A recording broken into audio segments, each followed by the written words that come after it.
Ok.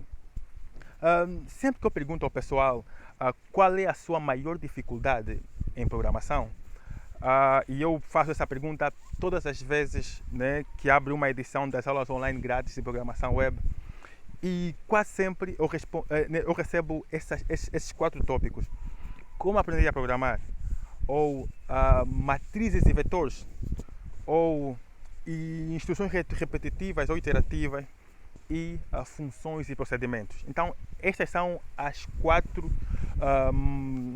vamos dizer, os quatro tópicos que os estudantes têm tido maior dificuldade ao aprender a programar. E, obviamente, né, a minha resposta para a primeira pergunta, como aprender a programar, tem sido, né, você deve começar por aprender o ABC da programação, né, ou lógica de programação. E agora, quanto às outras três perguntas, né, os outros três tópicos, que é vetores e matrizes, instruções recursivas ou iterativas, funções e procedimentos, eu gostaria de adicionar aqui, né, uma dica adicional, ok? Uma nova dica que é para ajudar você a entender, né, essas questões, se também tem essa dificuldade.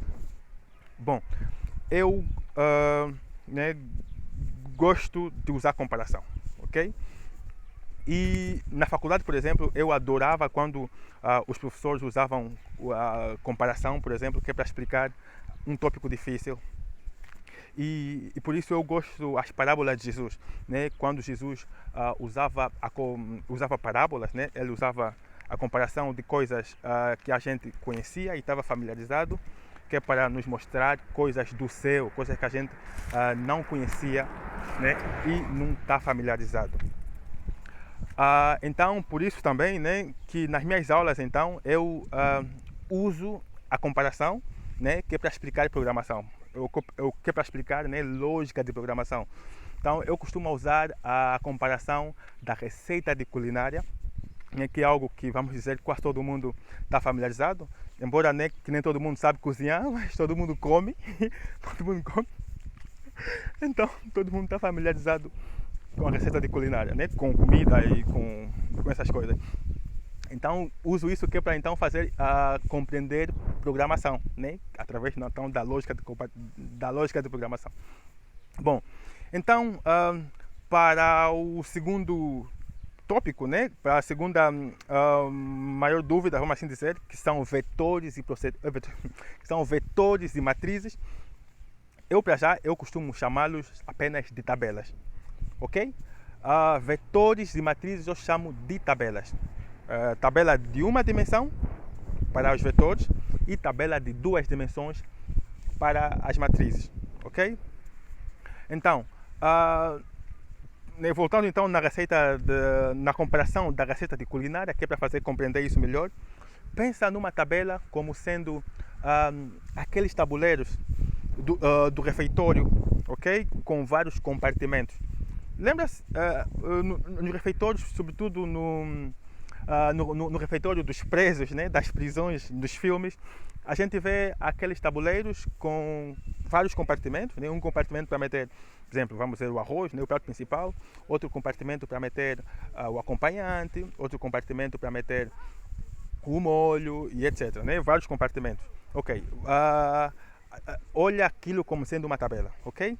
Ou seja, uma tabela, ok, é, né, um recipiente na memória do computador com vários compartimentos para albergar valores. Só, ok?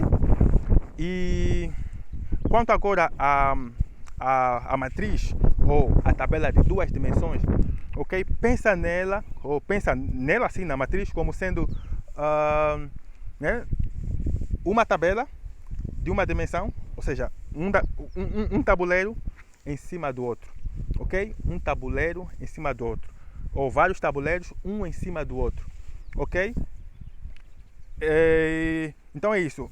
Uma tabela de duas dimensões ou uma matriz é é um vetor ou uma tabela de uma dimensão em cima da outra, ok? São várias tabelas de uma dimensão em cima da outra, ok?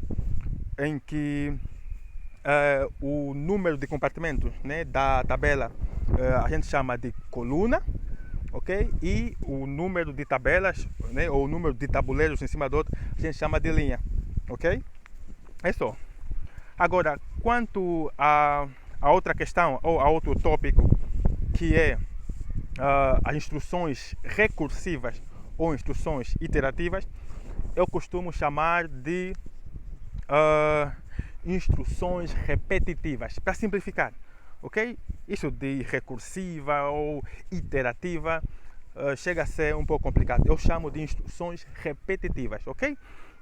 E a minha comparação favorita é a receita não, né? É a batideira ou o misturador, né? Aquele instrumento que usamos, né? Que as mães, as nossas esposas, as nossas irmãs usam na cozinha, que é para misturar a farinha, o ovo, o leite, para fazer a massa do bolo, ok? A batideira, ok? É o meu exemplo preferido de instruções repetitivas.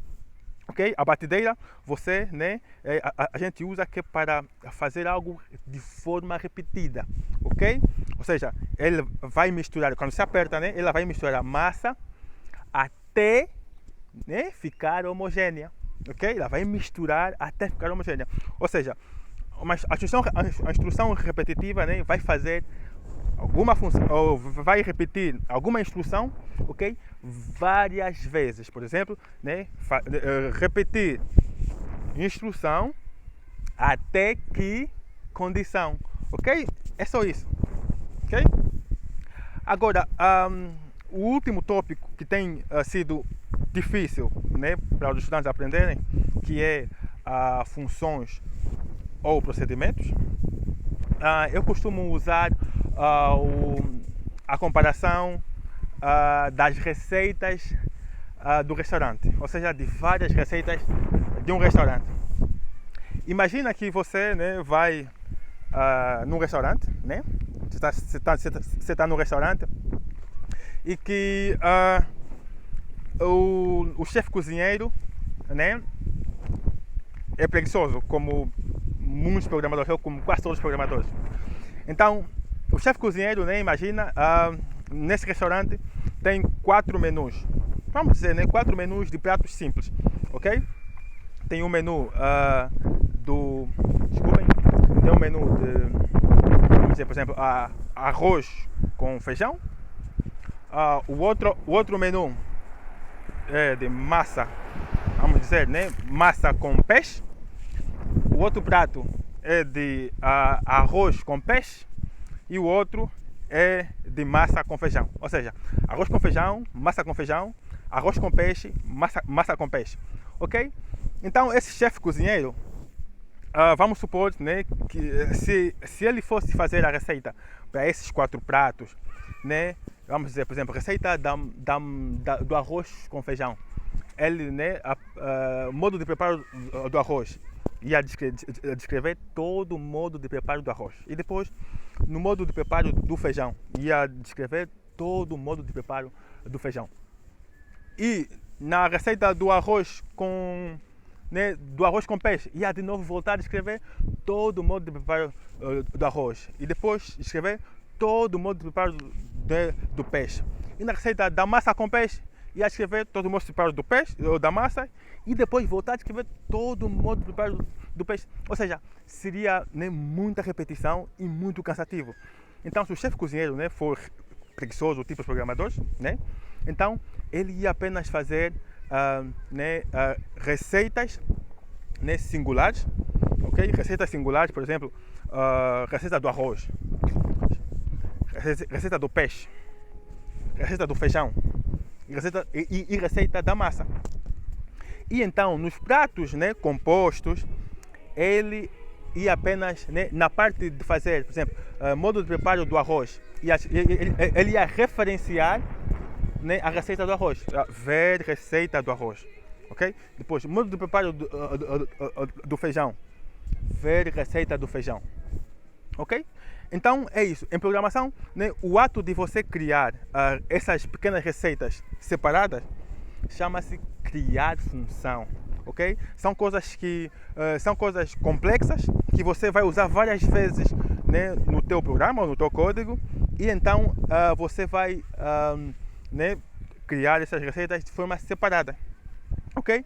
E depois então, quando você vai chamar essas receitas no teu prato principal, né? Quando você vai referenciar, a gente chama, você vai chamar a função.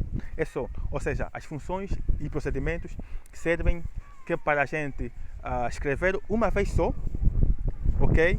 E depois chamá-las ou referenciá-las várias vezes no código ou no programa, ok? Então é isso. Vê então que quando a gente aprende lógica de programação, né, a gente aprende de forma separada, né, da linguagem de programação. E assim a gente tem então tempo de aprender com alguma profundidade, né, um a um, esses tópicos que são considerados como pilares da programação. Ok? E é isso então. Qual é então a tua maior dificuldade? Qual é a sua maior dificuldade em programação? Ok? Se calhar eu poderei, né, fazer um vídeo que é para explicar, né, com alguma comparação, okay, para que possa entender melhor. Ok? Pode colocar no comentário. Ok?